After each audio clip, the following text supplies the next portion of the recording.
The 2022 MLS SuperDraft is now complete. We now know where all of the top college prospects will be applying their trade professionally. We're going to quickly go through a bunch of the different players, their fits, which players may be able to contribute this year, which guys we want to maybe keep an eye on for future years down the road. So let's go ahead and get into it. So we've got the top picks listed right here. Number 1 overall was Benjamin Bender out of the University of Maryland, going to Charlotte.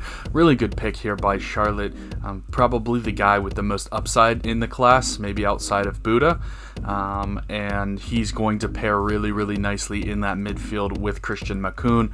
Kind of expect him to make a little bit of an impact in year 1, probably get a little bit of playing time. Not sure if he would be an every game starter, but definitely he'll get some time, get some rotation. Second here is Cincinnati's Roman Celetano, goalkeeper from Indiana. Bit of a surprise pick here.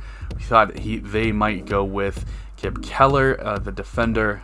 Defender being something that Cincinnati definitely needed. But Cincinnati's decided to take a long-term view here. They pick up Alec Khan's successor eventually, and a guy that I really like, one of the best young goalkeeping prospects to come out of college in quite a long time. Third, Isaiah Parker from FC Dallas. First guy from St. Louis University that was selected. St. Louis had a ton of guys go very early in the first round. Isaiah Parker ends up heading to Dallas. He was the domestic forward option, so Dallas deciding not to go with Thor or Buda, who would have taken up an international spot. Instead, they go with Isaiah Parker. Not quite as much upside as the other two, but he doesn't take up that international spot. Fourth was Thor Ulfarsen from Iceland. Really good pick here by Houston. Really has a ton of confidence in himself, and he's not afraid to let you know about it either. Does put the ball in the back of the net. Will probably get a decent amount of playing time this season with Houston, as they have a lot of needs up front as well. Fifth was Kip Keller from Austin, another St. Louis prospect. He was the guy that we thought was going to go either 1 or 2 in the draft to either Charlotte or Cincinnati. He ends up slipping to 5. Austin get a really valuable left-footed center back, probably a guy that they're going to get rotational minutes. Their back line is pretty decent, not huge holes in the back line, but I would expect Kip Keller to get some decent minutes, and definitely one to watch for the future. One of the guys with the highest upside in the entire class. 6 was Lucas Bartlett going to Dallas. 7 was Matthew Nicita going to Red Bulls. Bit of an odd pick here. Red Bulls traded up twice in order to get Matthew Nicita, and he was a defender from the Naval Academy. Not a guy that a lot of people had very highly rated, but a guy that Red Bulls really liked. 6'8" center back, I believe, if I read correctly.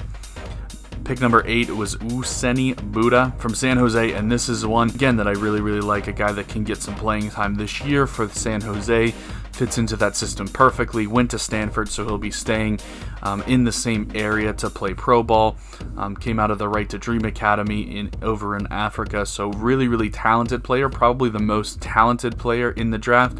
Does take up an international spot, so San Jose is willing to invest a little bit in him. Other notable picks, number 10, Ahmed Longmire, a guy that was scouted personally by Ike Opara for Nashville. Nashville have been running circles around everybody else in the offseason so far, and they really like Longmire.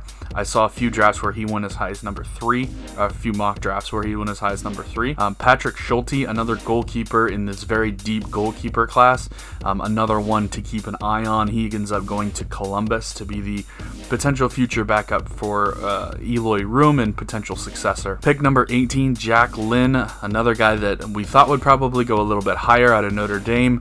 Guy that's a real leader and gives you a real tenacity up front. Interested to see what he does in Orlando. Maybe not quite ready to play this year, but definitely one to keep an eye on down the road. Eric Centeno as well, forward from Pacific, the lowest generation Adidas player to go. He ends up in Atlanta, which obviously not going to get a whole lot of playing time with the attacking options that they have there, but a good place to develop.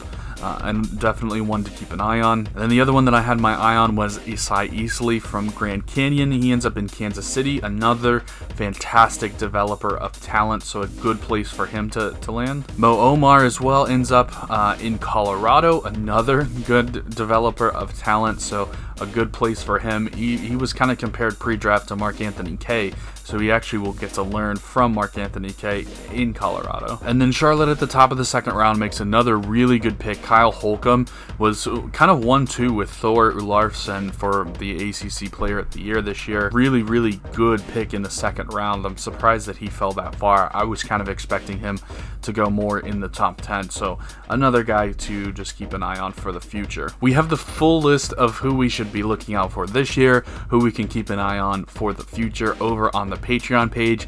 I also have a Patreon exclusive, my top pick from the draft that I'm going to be looking to pick up this year, so definitely go out and check the Patreon page in the description of this video. That's going to be it for today. Until the next time, Vamos United.